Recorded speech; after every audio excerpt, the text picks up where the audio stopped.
Okay. Okay, welcome everybody out to the council meeting, January 7th. Excuse the mayor, he is out of town. The first item on the agenda is public comment concerning any issues not on the agenda.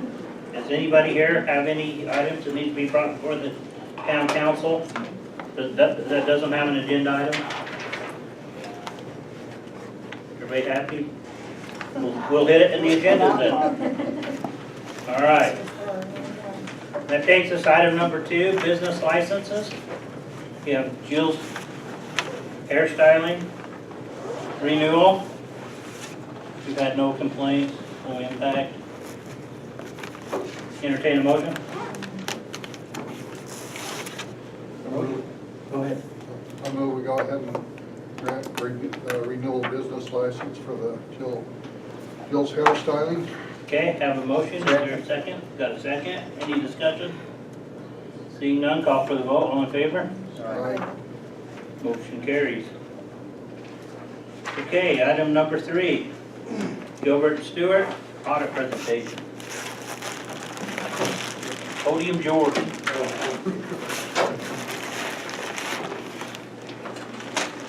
Face you or face the camera? The camera, that's the joke. This is extremely thinner than last year. That's a good I thing. think it was the same size. Was it? Yeah. Oh. As you look at this, Why? well, my name is Ben Probst. I'm with Gilbert and Stewart, CPAs out of Provo, Utah.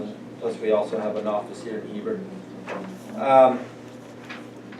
Let me just explain a few things. The state requires that if a city or town or government entity has revenues or expenditures over $1 million, they're required to do a financial audit. If it's less than that, but above $350,000, then they're required to do an agreed upon procedures. That's what this is, agreed upon procedures. It's less in scope. We're looking at certain things that the state requires us to review and to search. And of course, our fees are lower because of that. So I know that the bond documents, as I've done this over the years, require an audit every year, but we've talked to them and they said as long as it's as prescribed by the state, agreed upon procedures, we're okay. We don't have to have an audit to submit to the bond. So Thanks for looking out for us. so that's what this is agreed upon procedure report. Awesome. And in that, we've looked at various things that was given to us by both the treasurer and the recorder, and we appreciate their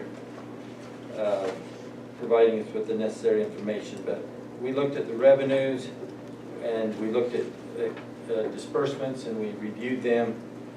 We had to basically make sure that they agreed to what the invoices said and receipts, and that it was authorized, and that it was in compliance with the purchasing policies, and we didn't find any findings in relation to that. We also had to look at cash. We had to take a couple of trace back to the bank statement reconciliation and test a couple of months of that and make sure that they were in compliance and that the bank recs tied back to the financials, and we didn't find any issues there. Other issues is we had to make sure that you were holding a proper budget hearing and that it was recorded in the paper or public notice so people knew in advance. We were in compliance there, and you had taken the annual open and public meeting training, and it was noted we were in compliance there. We also had to make sure that our fund balances were deficit and that we were within the limits that the state prescribed. We had the proper documentation or treasurer's bond, and we were in compliance and all that, and that's what that reports. And near the end of the pages is the financials, basically, that is submitted to the state, showing the balance sheet and then the income statement. That's at the last 2-3 pages of the report, and it just shows our cash balance compared to the general fund, the capital projects fund, and our water fund. And that shows the assets. And then you've got the revenue and income statement, which shows that our total revenue for all our funds was approximately $452,000, and our expenditures were approximately $206,000 in the general fund, and then $163,000 in the water fund. So our overall fund balances as a city as a whole increased by about $82,000 for the year.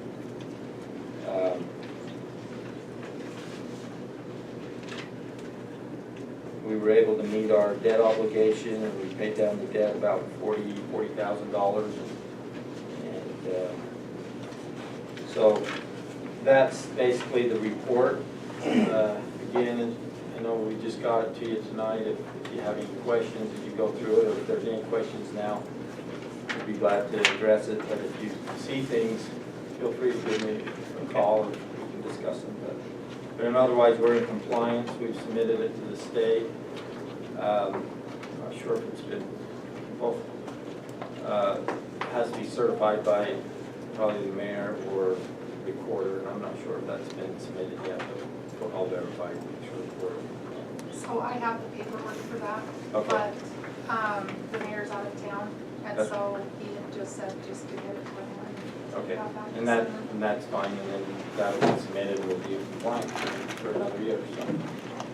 Awesome. So thank you, we appreciate the opportunity to provide this. Do you have any questions? Looks good. Yeah, thank you. So on this, does our water, is all put into one full system for this audit? It's included as a water fund.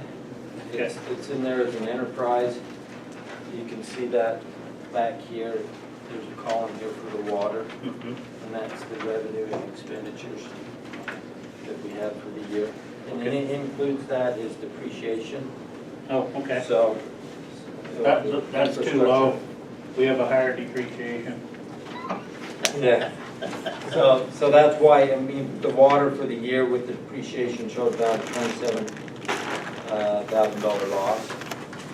But if you take the depreciation out and go back to the cash flow, then we're probably positive cash flow from the operation. So what that does is we're maintaining, or we're building up a reserve of cash to in the future provide some more infrastructure to the water. We're working on that as we speak.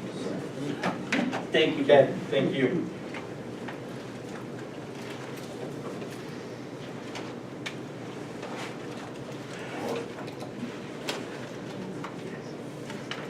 Okay, next item on the agenda is approval of ordinance meeting schedule, DO 218-11-5. So we talked about this earlier, the schedule. We're coming back to make sure that the ordinance is done.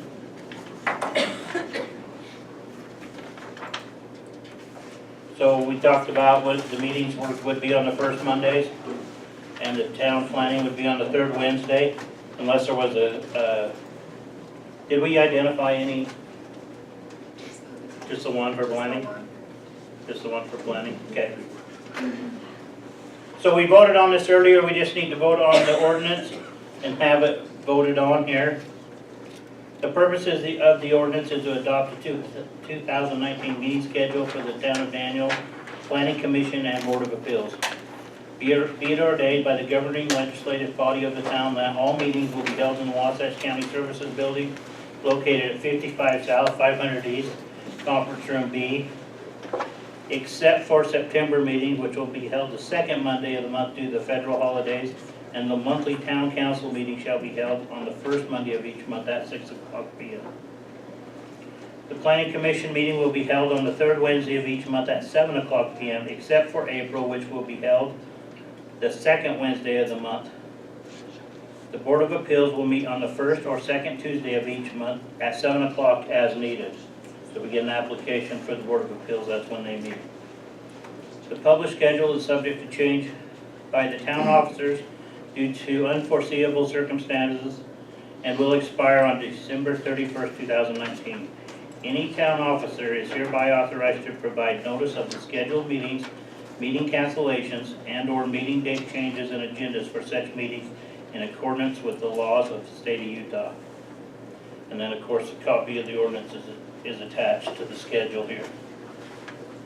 So I'll entertain a motion. Motion to approve the ordinance? Okay, I have a motion. Is there a second? I second it. Okay. As with an ordinance, we need to have a roll call vote on this. Is there any discussion on those? Okay, we'll go ahead and have a roll call vote. Stephanie? Yep. John? Yep. John? Yes. Eric? Yes. Okay. Go ahead and post that and get it, everything done for that one. That was just housekeeping to keep up with the other. Okay, now inadvertently, I've left discussion of the wet property on the agenda. This is, remember in our work meeting, we went ahead and passed that off to planning. So planning will be reviewing that this month in their planning meeting, that application Okay. again. So is there anything that you guys want to say to the council? No? Anything that constructive, constructive. Rephrase. Okay, all right, that will be held at the planning commission. Okay, that takes them to item number 6. Towncouncil property, this is a hearing appeal. The planning commission rejected their application. And I have it here and I'll read it.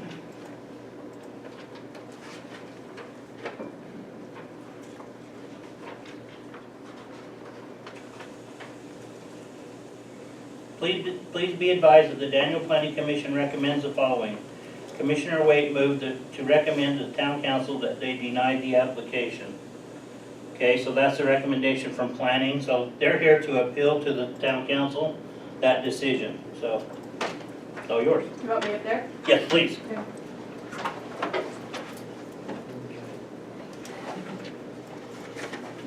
All right, so, like Eric said, I'm here to request recognition to our property as it currently is laid out, as it's been laid out for about 30 years. I have a history of the property, and I'll just give you a really quick brief overview. The lot was acquired by Ralph Hilton in October 11th, 1977 as a 10-acre piece. On December 29th, 1983, the entire 10-acre piece was put on the Farmland Assessment Act, also known as Greenbelt. Then on June 19th, 1986, the back acreage of 8.54 acres was warranty deeded from Ralph Hilton to himself and his wife. And on September 15th, 1987, the lots were two separate pieces with their own county IDs. One was 1.46 and one was 8.54. And they were identified separately for the Greenbelt application. And also in 1987, these two lots were taxed separately. At the time that these two lots were created, from the 10-acre piece, it appears that the property was split down the middle on between the RA2 and RA3 zones. And I have a note of that. According to Travis Hare, both of these zones were designated as 1-acre pieces. Oh, whoops. I got a couple. Yeah, there's two pieces, just so you can see the, there's the look. Okay. Yeah. So, you can see the parcel is right at the bottom, right in between the RA2 and RA3. So at the time that the lots were split, it wasn't against code to have 1-acre piece for a home at that time. We have also now confirmed with a second person in the county that that one of the pieces has to remain as a 5-acre piece in order to be on Greenbelt. as you can see. If these two lots were then split into two 5-acre pieces, we would then be bumped off of Greenbelt. So, while we cannot prove that these lots were created legally, we also cannot prove that they were created illegally. That's two very different things. We've discovered that many things were allowed in the county at this time and perhaps didn't follow the letter of the code. So isn't it possible that a variance was given and made in this case and the lot was in fact split legally? It's our belief that given this situation, our scenario would fall under Utah State Code 10-9A-3.306, subsection 2, and it reads, if a land use regulation does not plainly restrict a land use application, the land use authority shall interpret and apply the land use regulation in favor of the land use application. So we feel that we fall under that category at this time.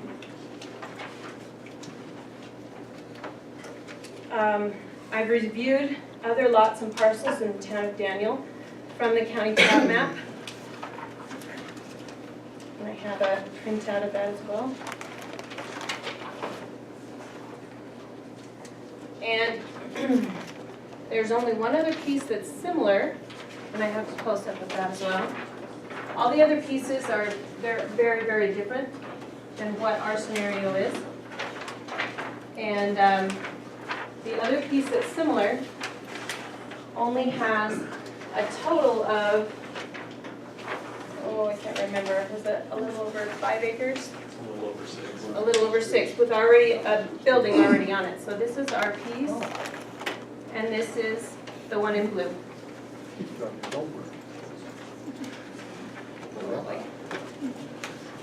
And there's the one in blue. All the other pieces have very different situations that don't apply.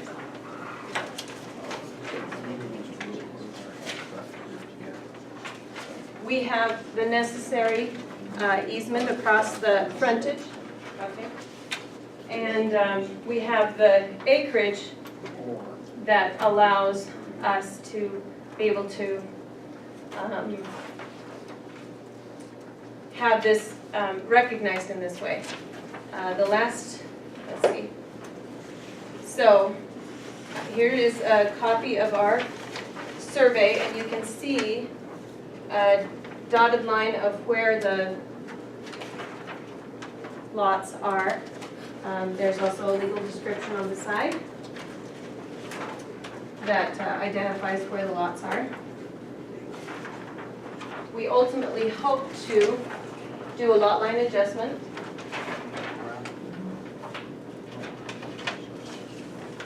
In this way, you can see there's a finger that goes all the way down to the road on the south side, is that right? And we want to put it on the north side and create the necessary 50-foot easement to provide a Daniel standard road to access the back lot. I think I've thrown enough paper at all of you.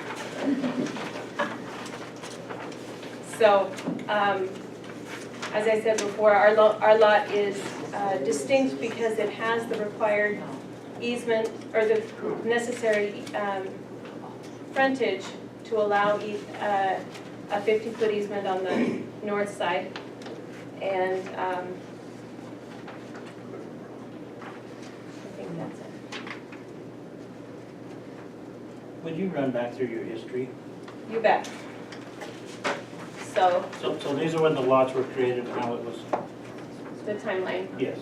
Okay, so Ralph Hilton purchased the property on October 11th, 1977 as a 10-acre piece. On 1983, in December 29th, 1983, the whole 10-acre piece was put on Greenbelt.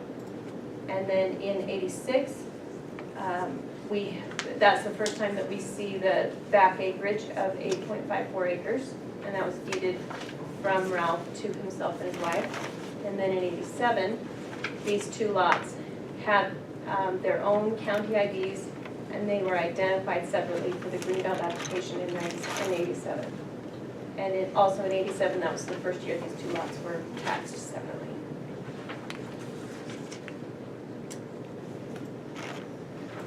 And then nothing since 87? Well, there were lots of warranty deeds back and forth between Ralph and himself and the trust and everything, but no changes to the lot as it sits. They have remained the way that they were created at that time in 87, 86. Thank you. Any questions for Aaron? And that's keeping this lot the same? We want to keep it the The same. same acreage? The same acreage, yes. So we would just be adjusting it. And there's a home on parcel 1, That's correct. That was built in 1978. and your plan is to build a home on parcel 2? That's our hope. And again, I'm sorry, go ahead. And you don't want to split it because of why? The Greenbelt issue is our biggest concern. We would be bumped off Greenbelt. And you're intending on putting a house up near the front of that, or? Well, we understand that most of the property is under the FEMA flood map. So from what we've seen, we would have to put the house quite a bit farther in the back. Yeah. Mhm. Okay. But you're planning on a road then? Yep, approximately 800 feet foot road. Okay, so I brought a copy of the application. This is your application. Can you give these folks, they have, look what you're after.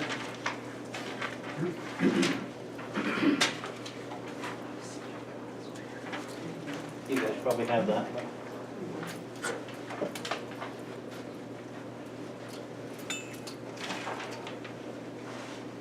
Any other questions?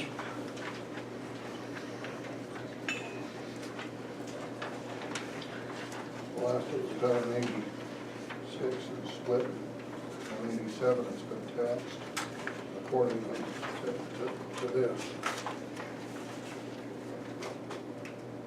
Where you have both pieces of property, you can do a lot line adjustment very easily.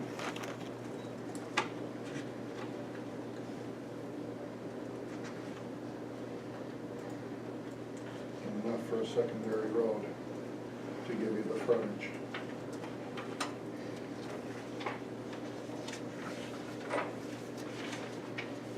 No more questions? Okay, thanks. Thank you.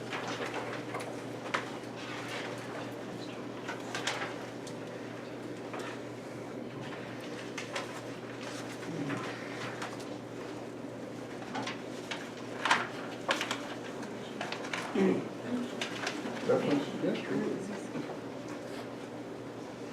There is some. Okay, so we received quite a bit of information. How's the council want ahead?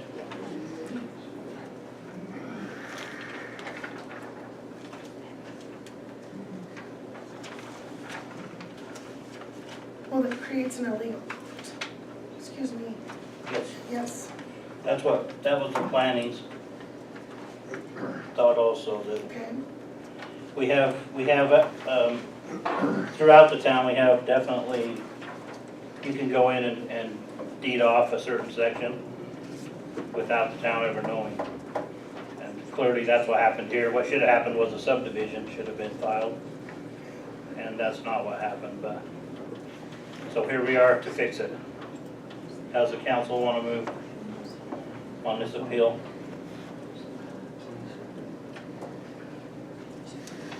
Well, for me, I just got the information. I'd like to take a little time to review.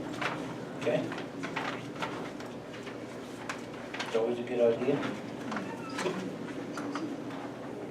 Is that a motion to continue? Motion to continue. Okay, is there a second? I'll second it. Okay, I have a motion in this second. Discussion on the motion.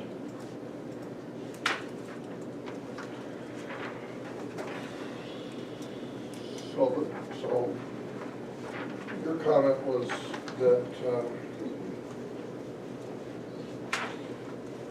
different pieces of property have been deeded back and forth, but not necessarily recorded with the county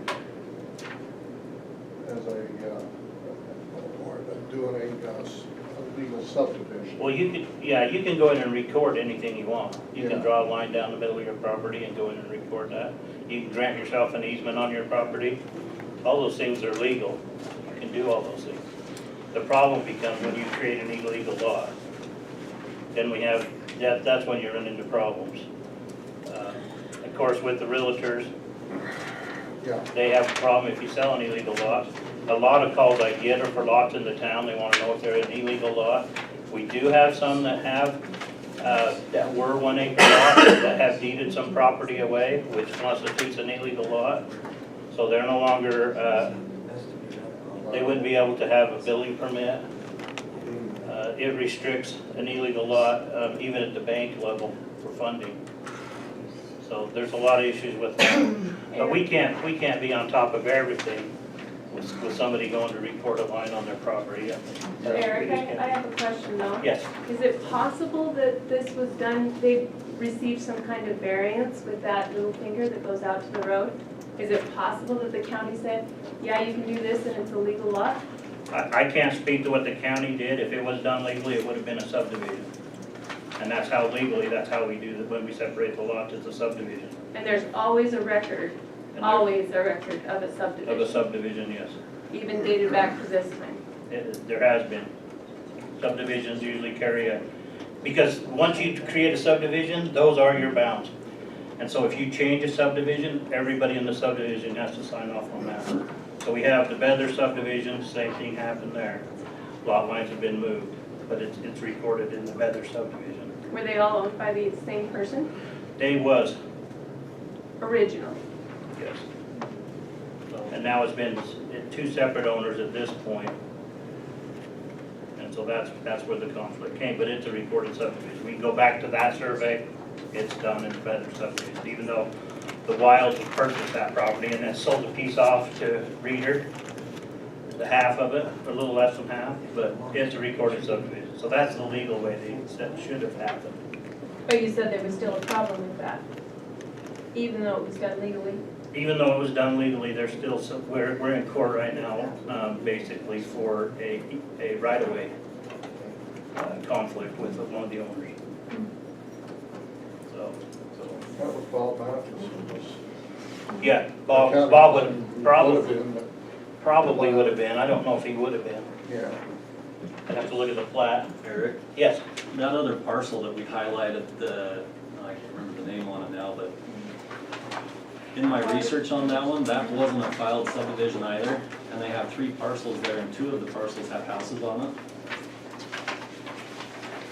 yeah, I'm not familiar with that one, I'm familiar with the guy that owns it.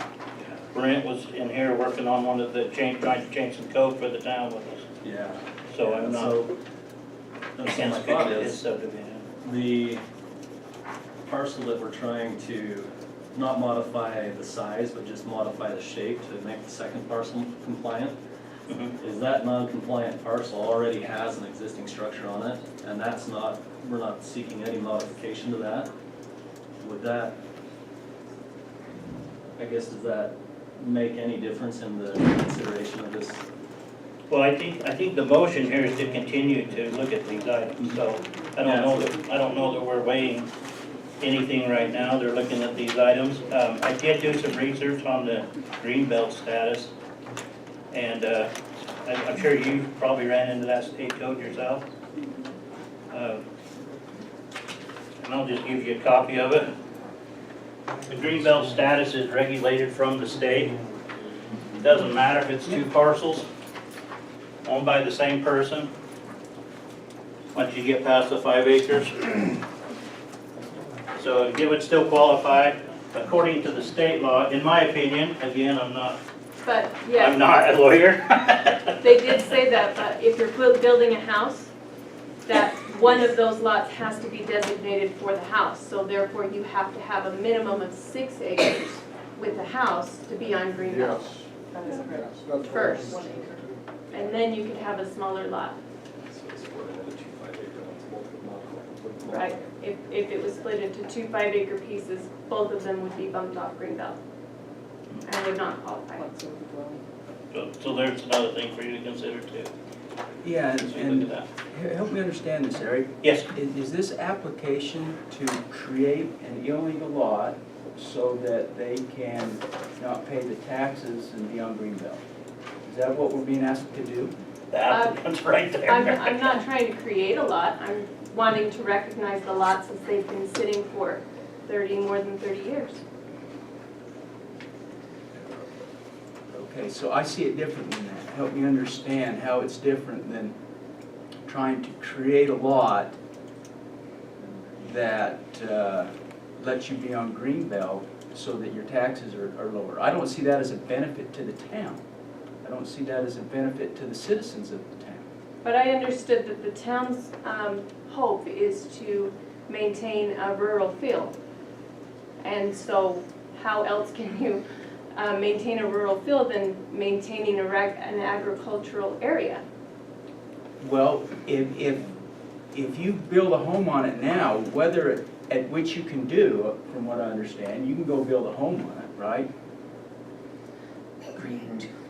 Or is that another issue? That's a whole nother application. Okay. That's- Okay, so that might be the whole issue. So assuming you can build a home on it, that's just 2 homes on that parcel. Whether they're in Greenbelt or not, it's the same number of homes. Sure. So what is the benefit to the town of having those be in Greenbelt? I see the benefit to the owner, right? But to the rest of the town that may be on 5 acres, that they're all paying the tax on and not the Greenbelt thing. Help me understand the benefit to the town there. Can I ask how it's not a benefit to the town Yeah, because we're losing taxes. on one of the parcels? Yeah, on however it's divided up, yeah. Yeah. But you already have how many non-compliant lots in the town? You know, I don't know. But we don't certainly want to set a precedence now of doing more and more. We want to try to fix the ones we have. Yeah, and that was the reasoning behind trying to showcase, you know, there really are only 2 similar lots in the town as it sits right now.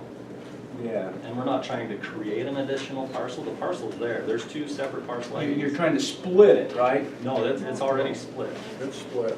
Well, what's the word, what are you trying to do then? Tell me what you're trying to do.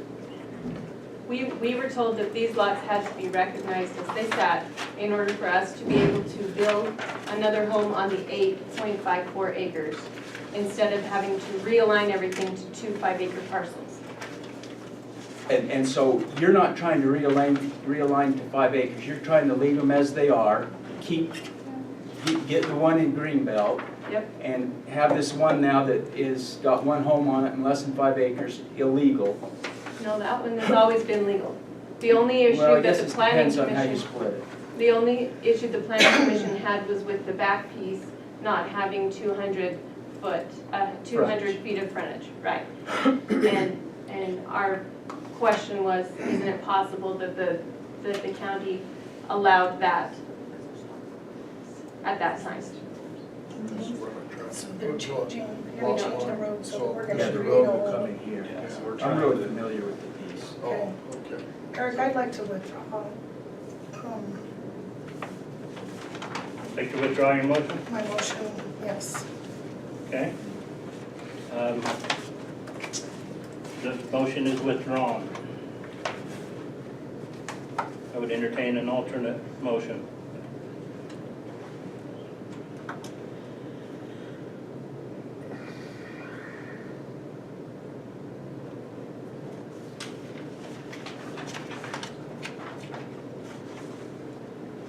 Question. If they had the adequate frontage on this other side, if they could purchase some of that property in there.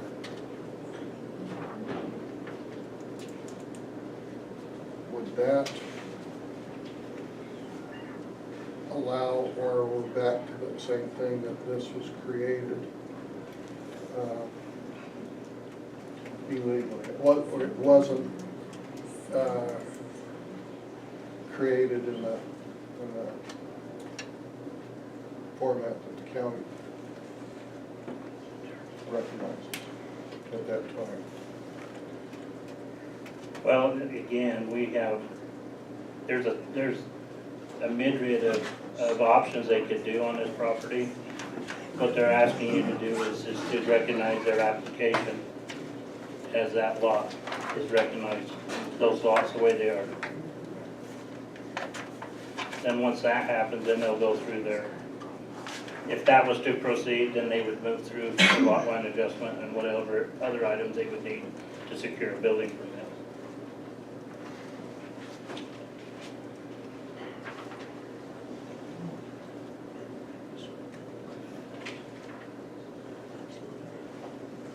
Any other? Question.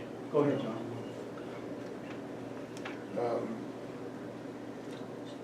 What other kinds of things could they do other than to split that and then put the road in that way? There, like I said, there's a whole bunch of different items they could do. They could split it down the middle, they could make 2 5-acre parcels, they could, there's a lot of things they could do. This thing kind of comes down to, they want to split, correct me if I'm wrong. Okay. They want to split so that they can have one of the parcels be on Greenbelt instead of split it so that Correct. we have 2 legal parcels, but neither one of them are on Greenbelt. Yeah. Is that, am I right? I'm not Saying it- asking to split. Saying it different than how you would do. Well, I'm not asking to split it You at don't all. want to split it. I don't. I want to leave it exactly as it is, as it has sat for 40 years. Yeah. And as from what I understood, when the town of Daniel was created, you accepted things as they were. You were given lots as they sat, and people were not required to increase their lots if they were on a 1-acre piece with their home. They were okay to maintain that. And I don't understand how this is any different than what all the other pieces were in the town.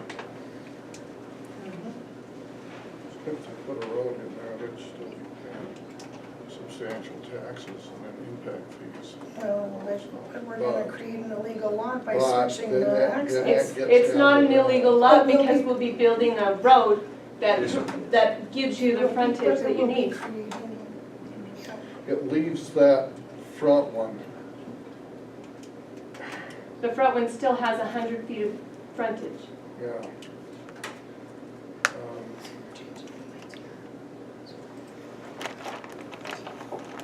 There's not really a road. Okay, there's just access. Yeah. Okay, so they're just trying to create the I 50. think the point that's And being that's a smart made idea. is Okay, it that is, but isn't this what the recorded deed? that lot Right here. doesn't have the documentation Let's see if changes. showing that it was created Yep, legally. yep. With this, it's kind of catch-22. We were told by Gary Waite that he had to turn in his lot of record certificate to be able to receive a building permit. So that was the one thing in the Daniel Code that said you were required to provide a certificate. And do people have those still? I mean, that seems counterintuitive to require that when they were turned in to Yeah, receive because building permits. I bought my property a year after you did, and I had to get a certificate of zoning compliance as the first thing. And Bob Mathis was the one I worked with on that in the county originally, so.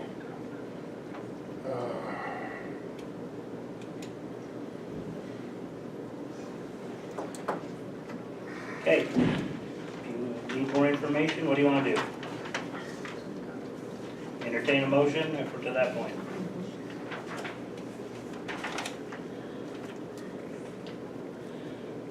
Question, so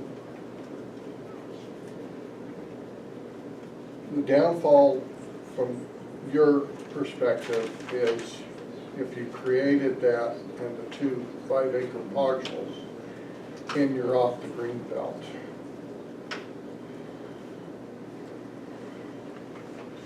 And what is what are the taxes that are being property tax? I'm just trying to get Significant. Yeah, it's a lot. So on the order of $3,000 to $4,000 to $50, $100 type of thing a year. And that's just rough estimate. It might be worse than that. Maybe you have a better feel for that than I do. No. But it's on that order, John. And we would be required to pay 5 years in back, rollback taxes, if they were pulled off Greenbelt. So you'd have $20,000-$30,000 It's a considerable rollback amount. taxes Yeah. on top of that. Can you just add on to that house?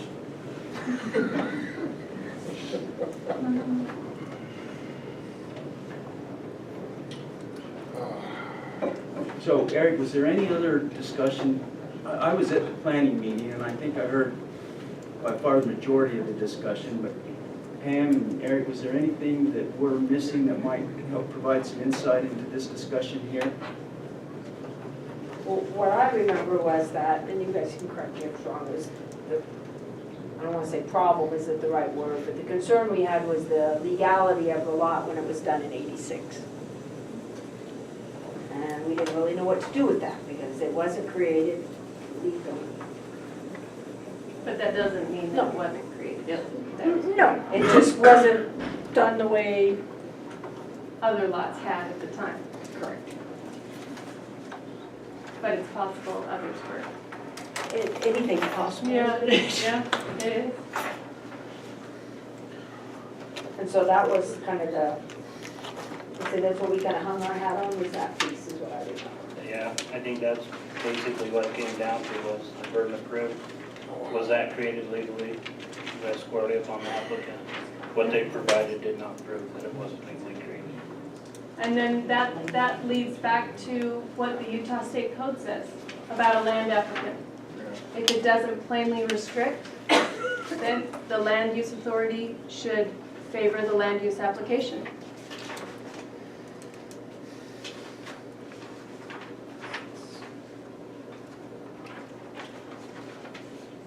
I'm not sure I interpret that to mean that we should split the lots so that one of them's in Greenbelt and one of them stays how it is. I'm not sure I see that in that state code there. You keep referring to splitting the lot, and that's. Yeah, and I guess that's bothering you, but I kind of see it as that's what, there's a house there now, and I'm kind of saying that's one lot. And then we're gonna divide this up so that we can put another house on it, right? And that's, I guess, where I'm talking about a split, is the goal is to get another house on this parcel, and so there will be kind of two pieces there in my, maybe not technically right jargon, but the idea is there will be two parcels, two houses, two lots, things like that. Sure, So that's where I say kind of the split idea.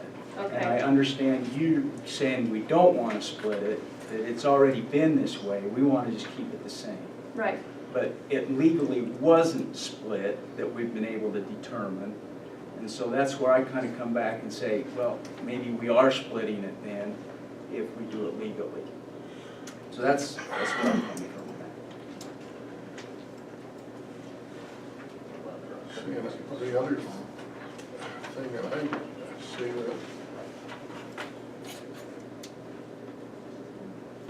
that it's being taxed as separate entities.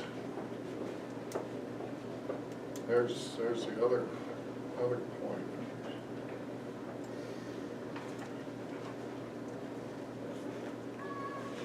that was in 87. 1987, that it was taxed as two different parcels. Right. I remember Manning was going through the same thing.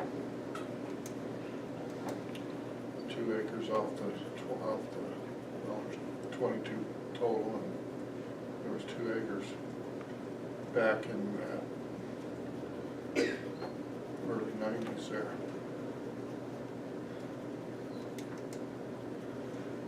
There's a question about the green belt. If you put a house on the 8.54 acres, put a house there, it's still in green belt That's correct, because it's more than. because it's more than 6 acres. Mhm. Yeah. Okay.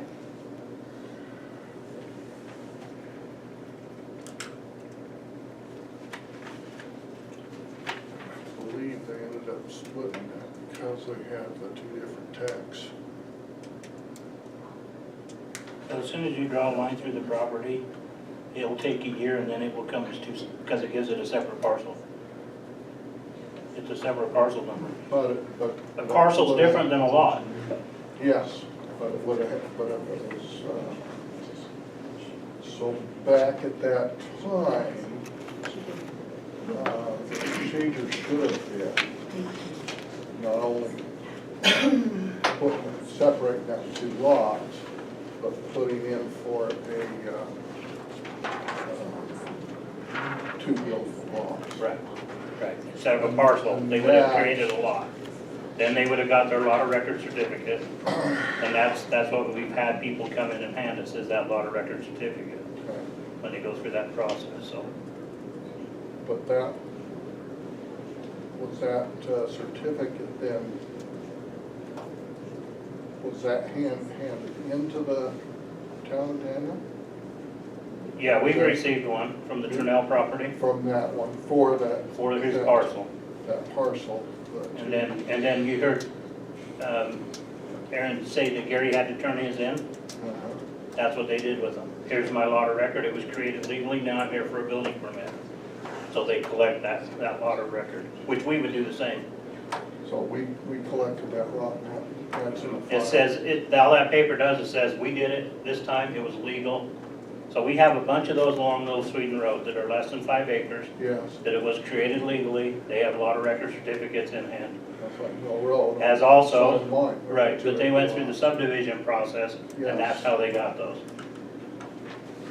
Gary did say though that when he turned his lot of record in, he said that it's gone. It wasn't kept. He doesn't know where that is. So, Yeah, It he is got a building possible. permit for it. right, so it is possible that there's not a record any longer. There's no lot of record for his piece in existence Yeah, anymore. I don't know where that goes. They should have a copy of it if it was issued, but I don't know if they do or not, I don't know. There's nothing at the county at all other than this, than a split on the property, but not.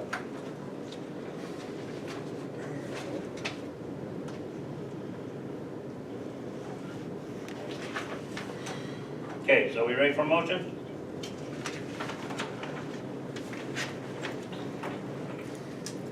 Yeah, so I don't see anything that has helped me overcome what planning's decided.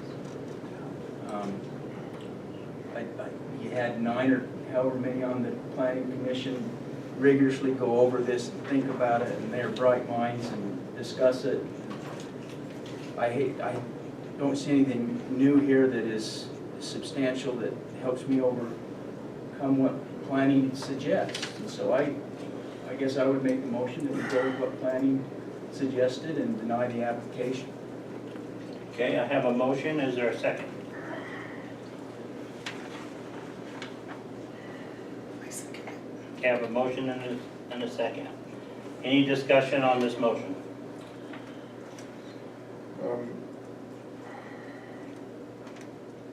Wish there was a way we could figure this out for you.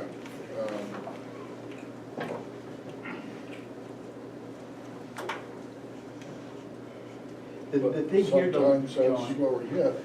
You can't. We're not, they're still gonna be able to build a beautiful home on this and have a nice place, green everywhere, and everything will be awesome.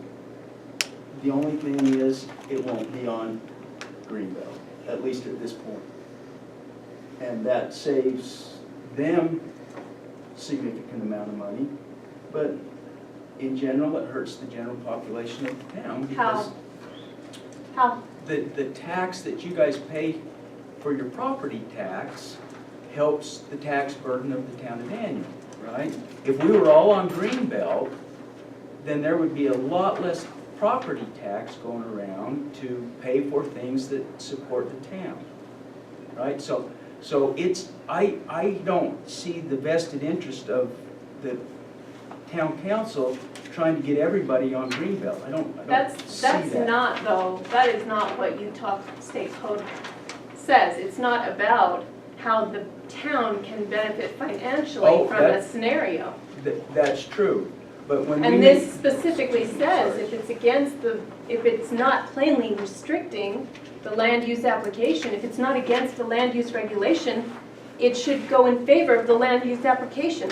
This is Utah State Code. It trumps Daniel's code. That's true, and so I don't see this as a land use application. This is not changing necessarily what you can do with the property, it's changing how you are taxed on the property. According to Derek Bunker, it is.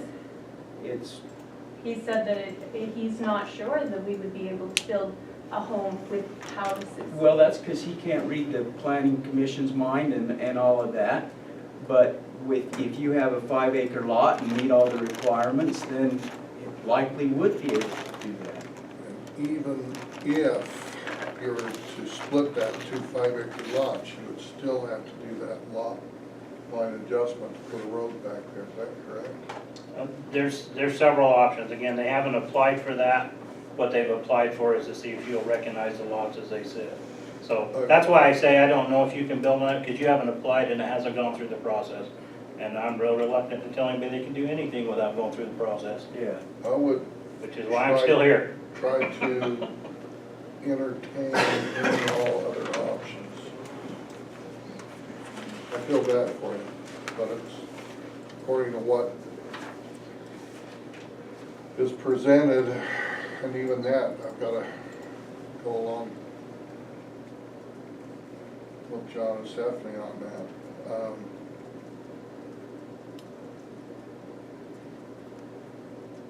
I'd like to see you be able to do something there, but with how things are at this point, I'd have to also vote on it. So my thoughts were, if it was mine, I'd be looking at all options. Okay, any more discussion? Seeing none, call for the vote. Do a roll call vote. Stephanie? John? Aye. John? Harry? Aye. Okay, the appeal has withstood. Your application is denied. So we move to the next thing on your parcel. Now, you do have the right to appeal that. You do know that, right? To the planning commission? To the court. To the what? The court, To the court. yes. Okay, and who makes up the court? Who makes up the court? Yeah, State of Utah. People? Oh, like. Court, district court. The real court. I see. Okay, Yeah, thank you. so. All right. You put this away and we'll.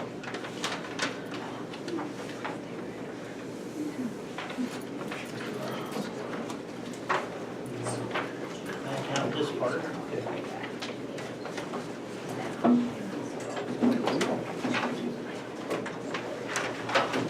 Okay, next item on the agenda is Dr. Call. You remember Dr. Call, he applied for a building permit probably 4 years ago.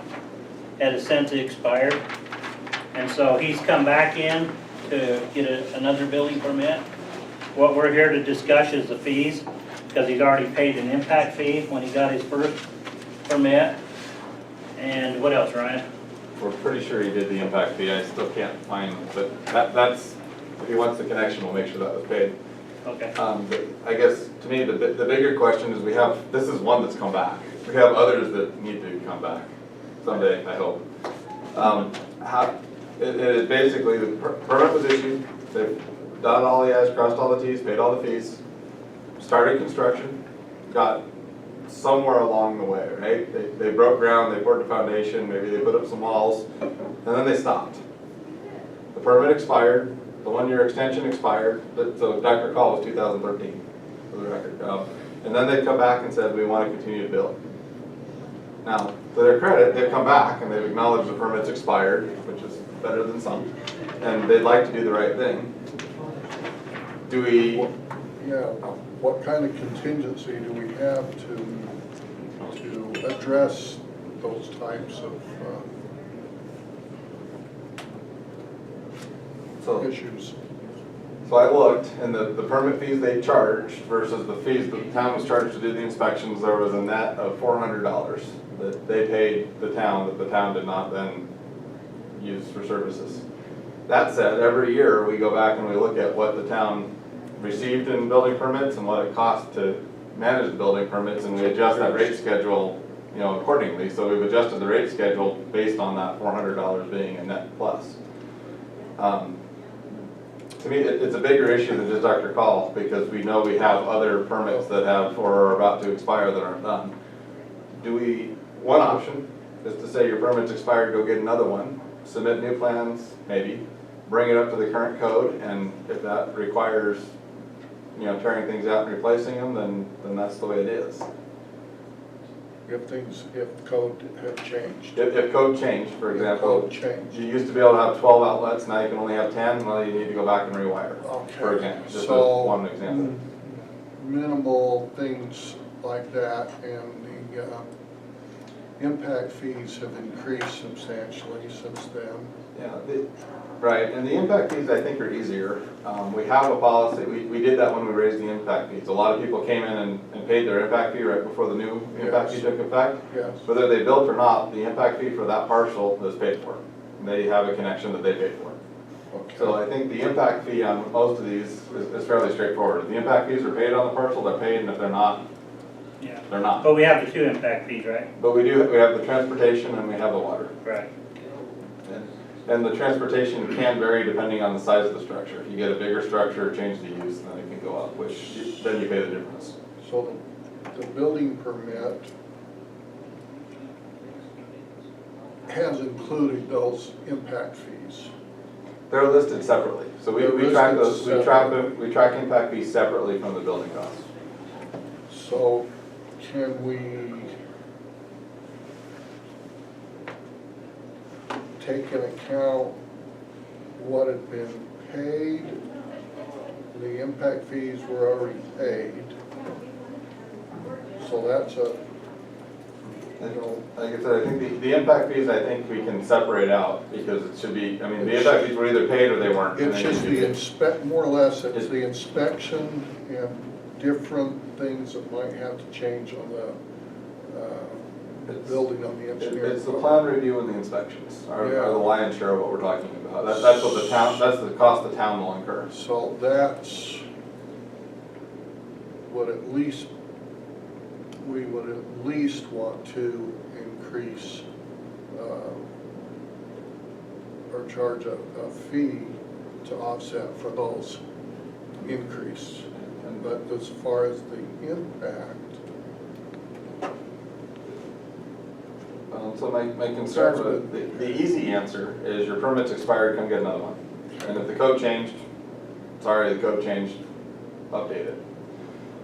My concern and the reason that it's here tonight was I'd like to find a way to encourage, and as Eric pointed out, I don't know that we can encourage, but maybe we can not inhibit as an encouragement. We don't really want a bunch of buildings half done in the town. yeah, to finish it. And I really don't want to put up any hurdles or burdens to stop people from finishing their half-built building. I'd like them to get it done. I live next to one that's been going on for 30 years, which predates the 10. But we don't want more of those. We'd like to find a way to help people finish their building.